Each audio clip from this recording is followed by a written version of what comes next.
It was already filed. I went in person and filed it. So once it was filed, by law they had to enter it into the system. And it was destroyed and taken out of the system. And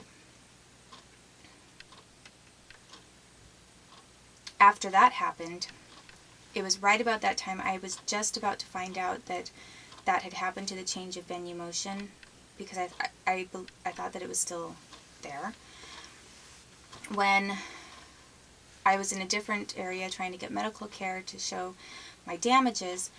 And Paul Castle, he didn't want any of my records for almost anything. I kept telling him where some of the documentation was that could clear my name right away. He didn't want to deal with it. He didn't want to obtain anything about what CPS had done in their and the United States conversations with Canada, and that was relevant to my case. He didn't want to obtain any of the Canada documentation that showed how my son's care was and how I was while we were in Canada. He didn't want that, and that was all very pertinent and relevant to the case. He knew that there was that I had grounds to have it dismissed and thrown out because of jurisdiction. But because he was working with Judge Hotchkiss, he didn't ever bring that up, and he didn't want any of the documentation or evidence that would have shown that the entire thing would have been thrown out for that reason. So I kept bringing up things. He basically was not working with me. And then after I tried to recuse him and the judge refused to recuse him, the judge refused to recuse him, but then my lawyer wasn't talking to me anymore. So then for an entire month, I kept writing back and forth between Judge Hotchkiss and Paul Castle. And I said, am I represented or not? Because the judge said I can't get rid of you unless you recuse yourself. But I said that I would like to be pro se, and yet you haven't given me any of the discovery or any part of my file at all, and I've been asking for it. So if I'm going to be pro se, can you please mail me my legal file so that I have some discovery before the contested shelter care hearing? And I said, and if you are going to represent me, will you please confirm that I am unable to be pro se unless you withdraw from this and get the judge's permission to withdraw or whatever. So I sent email back and forth to the judge and Paul Castle for 1 full month, right up to the date of the hearing. And I had been asking for my case file and for discovery for an entire 30 days prior to that hearing. I assumed that since nobody was responding at all, or Paul would send back a really vague, wishy-washy response that didn't address whether or not I was being represented, just something totally that had nothing to do with my case or anything. Like his secretary would just say, he's out of the office. Like sometimes they might acknowledge that I'd sent an email, but nobody ever really responded to it. So then we got all the way up to this extremely important hearing that was called the contested shelter care hearing, and that is where the state really can dig in their heels against you and have your son designated to be a ward of the court. And at that point, it's no longer just a temporary emergency. It's not considered to be an emergency arrangement. It's considered to be my son. It would then at that point be United States official property. And during that time, after a case for contested shelter care, at that point, then CPS gets to make all kinds of claims that you need services. And if you don't agree with them to go to their counseling or do whatever they say to do, you have to do, then they have cause to terminate your parental rights because you're not cooperating with them. And if they find anything really wrong with you that can't be fixed,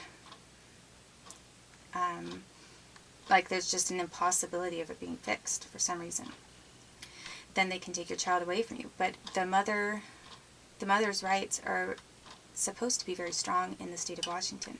But they're not very strong when the United States already considered me to be their property and to have no rights. So we got all the way up to this contested shelter care, which was so important for my son and for me. And I'm on this phone in a teleconference. So they said I could teleconference, and so I'm over in Birch Bay, and I was on the telephone, and this judge said, on the spot, he said, I said, Your Honor, I request a new attorney, because I had tried to fire Paul, but he said that he couldn't be fired, and then I wanted a different public defender. And if they were going to force me to be pro se, I had been asking for my records for over a month. So I hadn't received anything from them, so I believed I had the right to a different attorney. If I wasn't forced to still have Paul.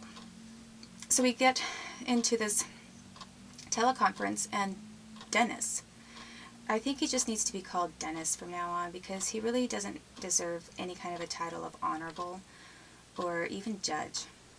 So I think from this point on, he's just Dennis. So Dennis tells me on the phone that I am going to be pro se. He says, "You're pro se," right from the very start. And I said, "Your Honor, what do you mean I'm pro se?" He knew that I'd been emailing him, and that I didn't know what was going on.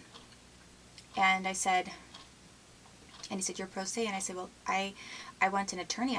I said, I don't have I've been asking for my case file and for discovery, and I don't have any of that. And I have the right to a public defender, and I'm requesting a public defender. It's because I don't have any of these things."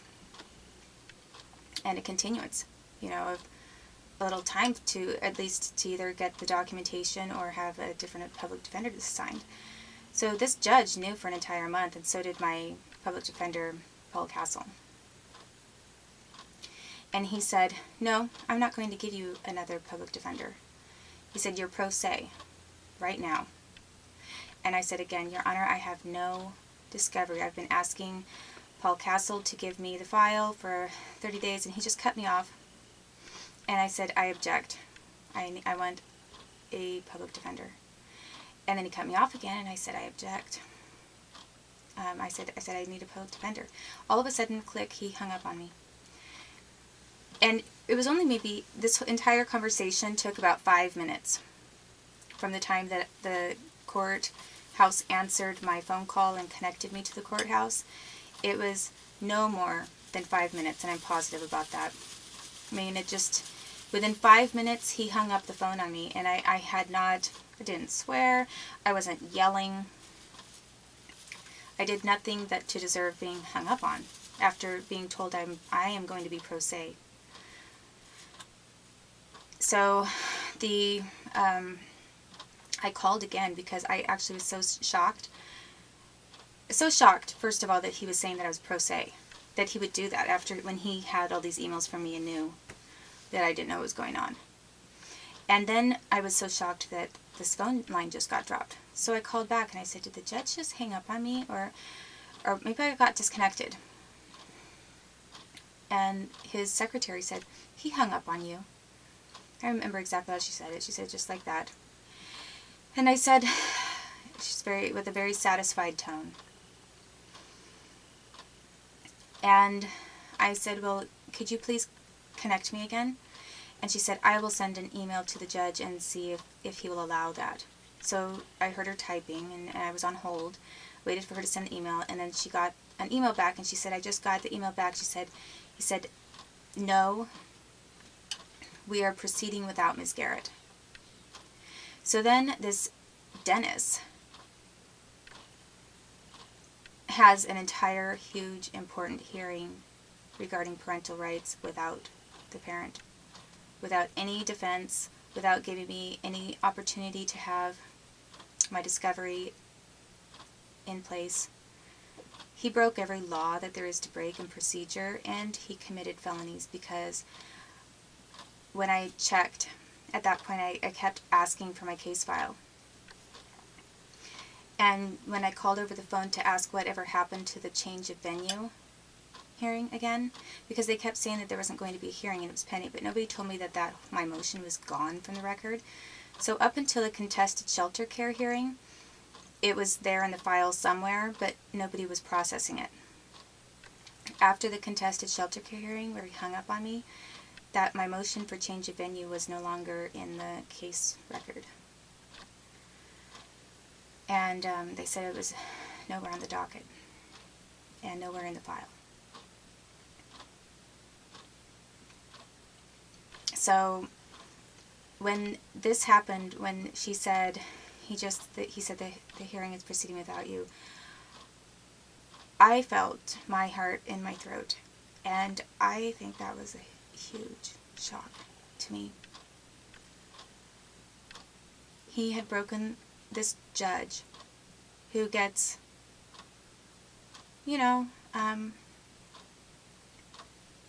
all kinds of, has to go through all kinds of licensing and pass the bars to be a lawyer, has to be ethical,